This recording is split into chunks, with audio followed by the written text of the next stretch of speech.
అసలు ఈ ప్రపంచానికి సిగార్ను పరిచయం చేసింది ఫిడెల్ కాస్ట్రో అని ఎంతమందికి తెలుసు?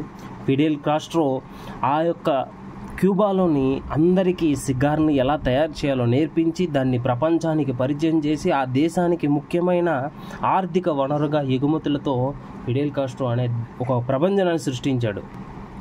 అమెరికా అయితే ఆ సిగార్లో కూడా బాంబు పెట్టి చంపేయాలని చూసింది. తను ప్రేమించిన ఒక అమ్మాయితో కూడా సిగార్నిచ్చి ఒక గన్ ఇచ్చి చంపేయడానికి ప్రయత్నాలు చేసినప్పటికీ ఆ అమ్మాయి చేతిలో ఆ గన్ను పెట్టి సిగారు కాల్చుకుంటూ పొగ ఊదుకుంటూ నీ ఇష్టమైతే చంపేసి అన్నప్పుడు చూస్తే అమ్మాయి కన్నీళ్లు విడుస్తూ నేను నిన్ను చంపలేను, నిన్ను ప్రేమిస్తున్నానని చెప్పి తన కౌగిట్లో వాలిపోయింది తన ప్రియురాలు.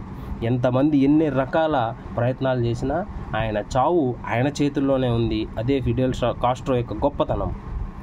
సిగార్ని ప్రపంచవ్యాప్తంగా అంతర్జాతీయంగా పేరు ప్రఖ్యాతలు తీసుకొచ్చిన ఫిడెల్ కాస్ట్రో యొక్క జన్మదినం రోజున ఆయన 90వ పుట్టినరోజున 90 మీటర్ల సిగార్ని తయారు చేసి ఆయనకి అంకితం ఇచ్చింది క్యూబా జనాంగం.